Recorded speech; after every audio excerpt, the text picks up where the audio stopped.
Hello everyone, I hope you're doing well. So in this business, almost get big change where we simple present. Okay, simple present. Tugiye gukonjiga verb to be mu gifaransa ni être, mu kirundi naho ni kuba, okay?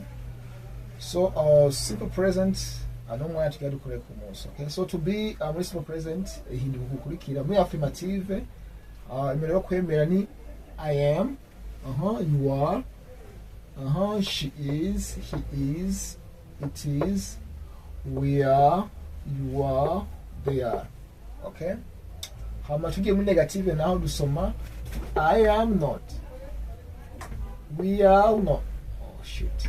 Tugiye muri negative naho tuvuga ati I am not, you are not, she is not, he is not, it is not, we are not, you are not, they are not. Okay? Hama tugiye naho muri interrogative naho mukubaza tuvuga ati am I, are you, is he, is she, is it, are we, are you, are they. Tulikumanga.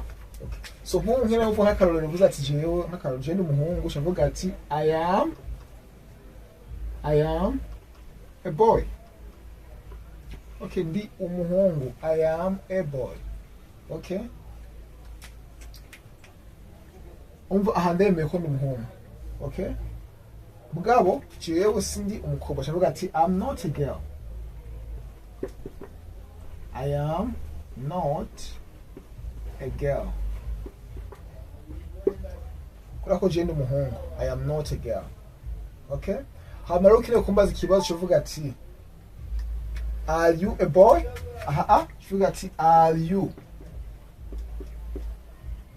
a boy? Are you a boy? Shavuga nti yes I am. Yes I am. Mugihe naho iyo umuntu ambaye akavuga ati are you a girl? Ayibwiye je shavuga ati are you a girl?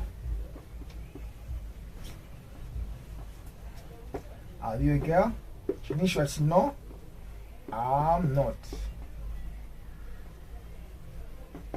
Tukunga. So ubwa mbere mwimero ni kwemera I'm a boy, ndi umuhungu, okay? Navuze ati I am not a girl, sindi umukobwa. Naho umuntu ambaje ati uri umuhungu uvuga ati yes I am, ego ndiwe. Are you a girl? No I'm not. Ni hano uvuga ati are you a doctor? No I'm not. Kwa ko sindi umuganga. Tukumanga.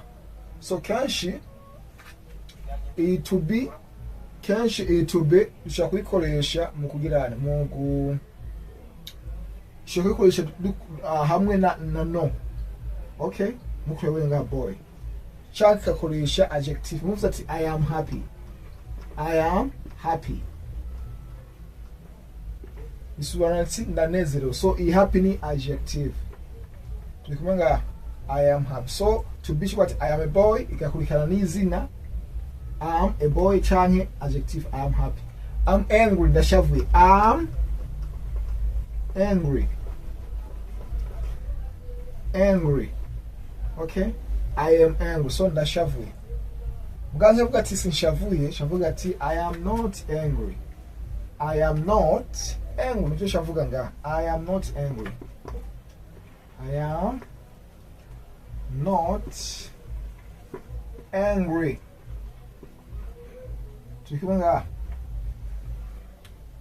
hama munakene kumbaza ati urashavuye.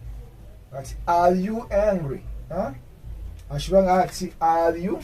Ningano shafuti boy avuga ati are you angry? Are you angry? Here there is a question mark. Shavuga ati yes I am, chana no I'm not. Shavuye shavuga ati ego ndashavuye, ndashavuye na ati no I'm not. Tukimenga So ikintu gikurusha kumenya ni iki ngaha nikumenya ko affirmative ni nimero yo kwemera mu kirundi hama negative naho ni nimero yo guhakana hama question canke interrogative form ni nimero yo kubaza kene kubaza ikibazo kenshi ukoresha umwanya so mugihe unaje matwibi kuntu ushobora kubaza ibibazo ukoresheje equation duje kubona yuko dushobora gukoresha to be hamwe na nizi nk'akavuze ati I'm a teacher ndumwigisha cyangwa I'm happy adjective. So teacher ni umwigisha, happy ni adjective, okay?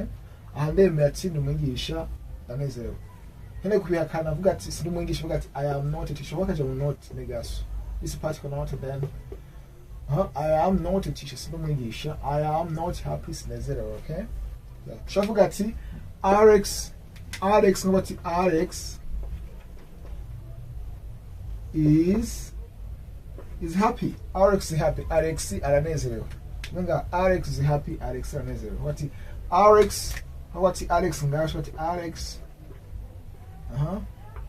is not happy. Nga so urero twatwige kunshobora kubaza ibibazo ukoresheje to be. Nga ubwa mbere ntuvuze ati ukire kumba ati wewe urumwigisha umunyeshuri kivuga ati are you ngo twebonye are you a student kenshi bukwishyura mvuga nti yes I am canke no I'm not mugende umunyeshuri mvuga ati yes I am mugihe naho ntari we cavuga nti no I am not I'm not. Now mvuga nti are you at home? Uri muhira. Are you at home? Are you at home? Shavuga nti are you at home? Shavuga ati yes I am canke no I'm not. Shavuga ati is Anna at work? Is Anna at work? Mbe Anna ari ku kazi, is Anna at work? Okay, so ari ku kazi uvuga ati yes she is. Kura kwa n'umukobwa yes she is. Atari yaje uvuga ati no